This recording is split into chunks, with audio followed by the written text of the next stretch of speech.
fun film, that it wasn't necessarily bad. I didn't think that it was god awful, but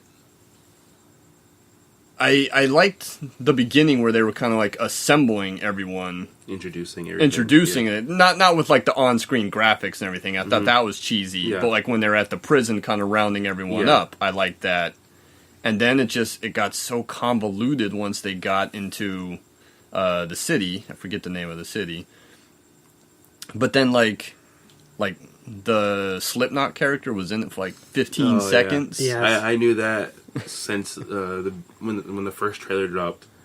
You see him one time in the trailer, and then throughout the rest of the trailers, he's not in it. I'm like, oh, that guy dies. I told it to all my friends. I was like, that guy dies. He's the one that's sacrificed, basically to show that the cops aren't fucking around. Yeah, you know, they kill him because he tries to escape, and they blow off his head or something. Mm-hmm. They don't show you, but they have like these collars or whatever, right? And anyway, they kill him, and the guy doesn't even get any exposition. And I thought that was really fucked up because he was Native American. Yeah. So it's like really weird. Yeah. Since Crocodile is clearly supposed to be, he has a lot of African American traits. Yeah. And they really beat you over the head with that, which was weird. Those BET. Like toward the end, yeah. Where he's like, oh, they're like, what do you want? You know, like while you're in the can, and you're like, I want BET. Yeah. It's like, who would ask for that? That's kind of racist. I don't know. But yeah, we're kind of getting off into other territory. Yeah. But anyway, yeah. So the Will Smith thing. Yes. Yeah, you were right about that. He didn't want to do the movie because he felt that Django should be the one to kill Candy. They were also talking to Michael K. Williams. He was on The Wire. Mm-hmm. I don't know if you guys have ever watched The Wire. No, I've never watched The Wire. He was Omar Little on The Wire. That was like his breakout role. They were talking to him to play Django. He's also on Boardwalk Empire, and now he's starting to pop up in some movies. But I think that would have been cool because he's a good actor. With that being said, do you like Jamie Foxx, or do you think someone else should have done it? No, I love Jamie Foxx in the movie. Because I know one of my buddies who's actually a kind of a film buff, and he's graduated from film school and stuff. He said that in the beginning he felt like Jamie Foxx was kind of shaky, like he didn't know how to play that role well, and then through the course of the film he gets a lot better. Mm-hmm. Maybe that's just like a character thing. Maybe Django was getting more confidence. True. Being a bounty hunter, and because in the beginning he doesn't know how to do anything. Yeah. But as far as Jamie Foxx not being right for the role, no, I thought he was great in it. I told you I could not have seen Will Smith in the movie. Yeah. Yeah, that'd be weird. I don't know. But I think Michael K. Williams from The Wire, Omar from The Wire, would have been a good choice as well. I don't know. The actor who has the scar. Yes. Okay, I know you're talking about. Yeah, look him up on the IMDb. But The Wire and like Boardwalk Empire are like the two like big HBO shows they did that got him big. Do you like him as Django? Yeah, I don't have a problem with Jamie Foxx in general. I've always thought he was really good and versatile. Oh God, he was great in Baby Driver. Yes, I haven't seen it yet. I still haven't seen it. I want to see it so bad. That was the guy. You know the screenshot that I posted of you, where you were like, "Oh, ditch that guy. He's not your friend. Cut all ties with him." He actually said that was one of the big reasons he didn't like it, is that they had cast Jamie Foxx and he didn't know how to feel about him in that role, and that it was really weird seeing him. But your friend watched the movie? Yeah, he watched the whole thing. He was great in the movie. And he just didn't like it. I love Baby Driver, and I love fucking Jamie Foxx. Jumping into some Baby Driver stuff real quick. What do you think happened to John Bernthal's character in the beginning? Do you think that couple killed them because he made that little thing in the elevator? Oh, because you don't ever see him. Yeah, you don't ever see him, and that was kind of that was one thing that was disappointed, and not that it makes the movie bad or anything. Was because I love John Bernthal, and I was hoping he would be in it more, but he's only in it for that opening heist. Mm-hmm. And then not anymore. That's a good. because that's a good little something to think about. Because later on they kill. I'm not going to spoil anything because this is totally out of context. But he kills the Asian. They kill the Asian guy because he fucked up and left a shotgun on the freeway. And you later see him in the trunk, right? And you don't ever see John Bernthal after that. So it was just like, yeah. And he says, if you don't see me anymore, like I'm dead. Yes, and he made that kind of. He was like. He said something to Baby that was inappropriate, like, oh, mommy and daddy are getting it on or something like that. And she was obviously sensitive to people talking about her. Yeah. So. Oh, that's good. I never really thought. I never put that and put two and two together there. Good point. You've only seen it. I watched it twice. Yeah, I watched it twice. Yeah.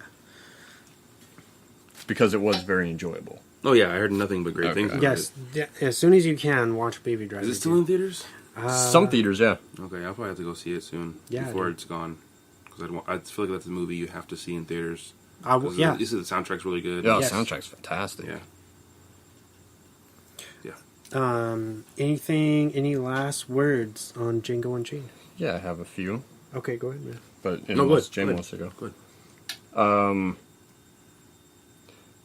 This is the first movie in a while that Tarantino actually popped up in. Like, first one of his movies in a while that he popped up in, because I don't think he had been on screen since... I mean, he was in Death Proof, but I tend to forget about Death Proof. What did he do in Death Proof?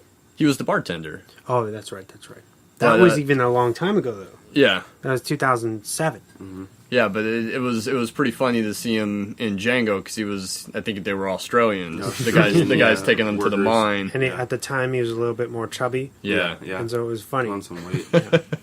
And there's a lot of good lines in the film, and a lot of moments of humor, especially when it's so violent and a little dark.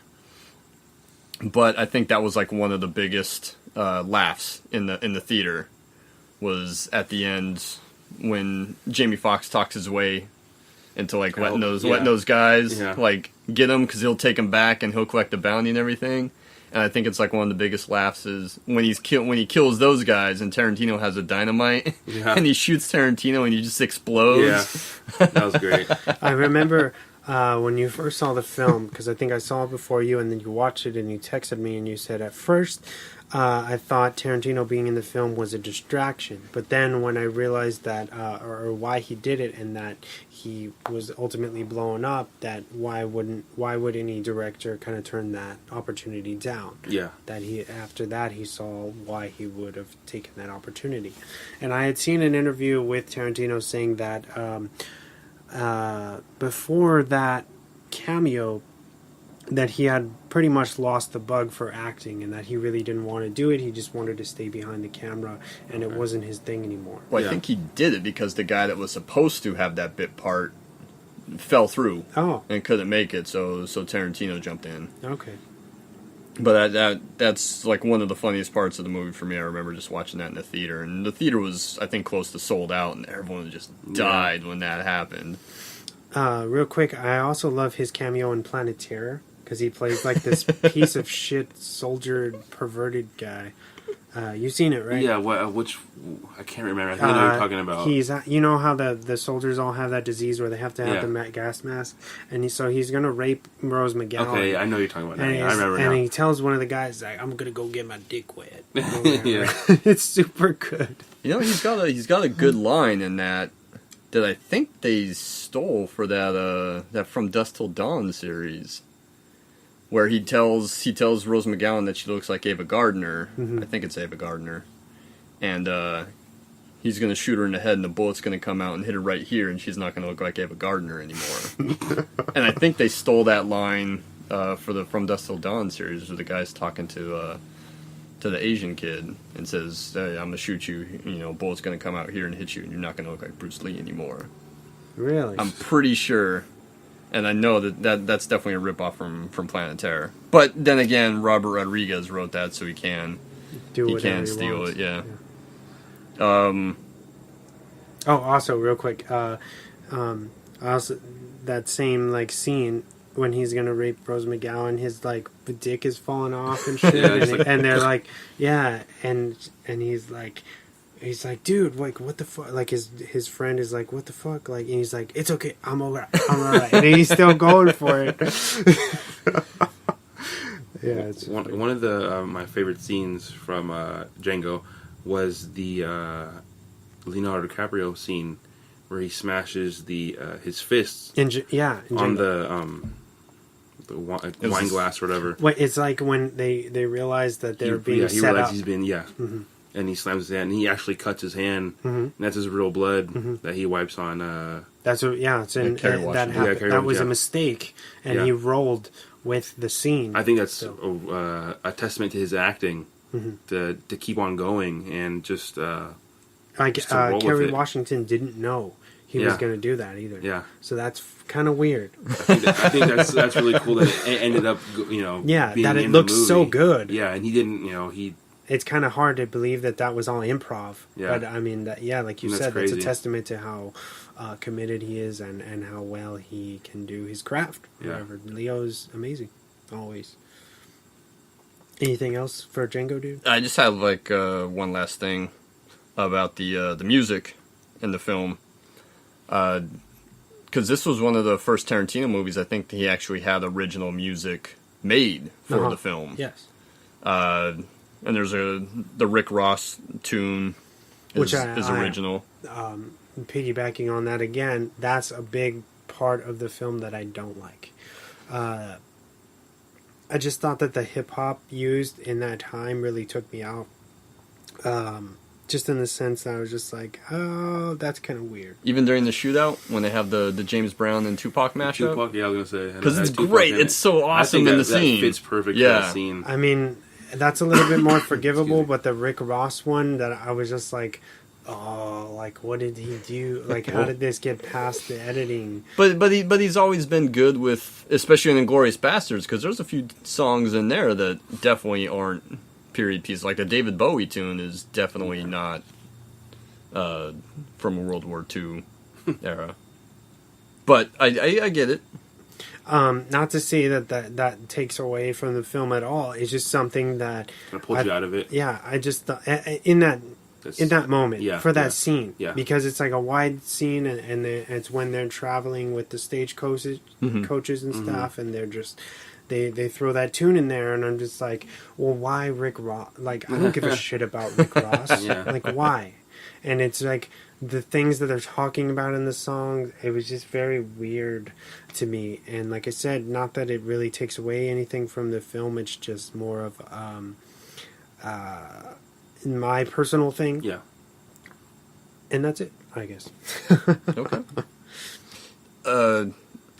Excuse me. Morricone also wrote a excuse me. Morricone also wrote an original piece for the film. Tarantino got him to do that, and there was some kind of big beef between Tarantino and Morricone. After that, because Morricone said he would never work with Tarantino ever again. You ruined another swan fact for the next one, but it's okay. Yeah, well, obviously, I guess he didn't like how his music was used for Django, like how it was inserted and stuff. I guess he wasn't a fan of it, and that led him to be like, we'll get into this next, but at that time he was like, I'm never working with Quentin again. Was it the original that he wrote that he didn't like the placement of, or like the existing Morricone tunes that he had like kind of out of context from whenever they were used in some other like Western film? No, I think it was his original stuff for Django. The original piece that he wrote. Just the way that the way that I guess they put it in the film. Okay. Anything else, guys? We're wrapping up. That's what I got. Yeah, I think the last thing I wanted to talk about was just that Rick Ross bit that I thought was really a weird choice. Mm-hmm. That's it. All right. I guess we're moving on to the Hateful Eight, which is his most recent effort. Was it last Christmas? Christmas 2015. Or 2015. So it's closing out in 2 years now. Very, very weird. Time flies. Yeah. With that being said, here is the trailer, guys. Yes.